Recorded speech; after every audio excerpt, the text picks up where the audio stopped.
ചില പിള്ളേർ നിങ്ങൾ കണ്ടിട്ടുണ്ടോ, അവര് പ്രേമിക്കാത്തത് ചെക്കനെ അല്ലെങ്കിൽ പെണ്ണിനെ കിട്ടാഞ്ഞിട്ടോ അവർക്ക് അതിനുള്ള കഴിവില്ലാഞ്ഞിട്ടോ സൗന്ദര്യം ഇല്ലാഞ്ഞിട്ടോ അല്ല. തന്നെ ഇത്രയും കാലം നോക്കി വളർത്തിയ അച്ഛയും അമ്മയും കണ്ണിന്ന് ഒരു കണ്ണീര് കാണാൻ ആഗ്രഹിക്കാത്തോണ്ടാ. ഒത്തിരി സുഹൃത്തുക്കൾ അവളുടെ മനസ്സ് മാറ്റാൻ ശ്രമിച്ചു കാണും. അവർക്കുണ്ടോ ഈ ലവ് ഹോർമോണൊക്കെ. ചിലവരെല്ലാം വളരെ ഉള്ളിൽ വേദനിച്ചിട്ടായിരിക്കും തനിക്കിഷ്ടമുള്ള ഒരാളെനെ വെറും കൂട്ടുകാരൻ അല്ലെങ്കിൽ കൂട്ടുകാർ മാത്രമായി കാണുന്നത്. അങ്ങനെയുള്ളൊരു കുട്ടി ആയിരിക്കുക എന്ന് പറഞ്ഞാൽ കുറച്ചൊക്കെ ഡിഫിക്കൽട്ട് ആൻഡ് സിമ്പിൾ ആണ്. ഈ കാണുന്ന അച്ഛനും അമ്മമാരും കേൾക്കാൻ പറയാ, നിങ്ങളുടെ മക്കൾ അങ്ങനെയാണ്, നിങ്ങൾ ortho.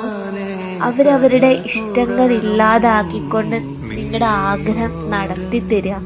You are very lucky means very lucky parents. അവർക്ക് നിങ്ങളെ കഴിഞ്ഞുള്ളൂടോ മറ്റാരും.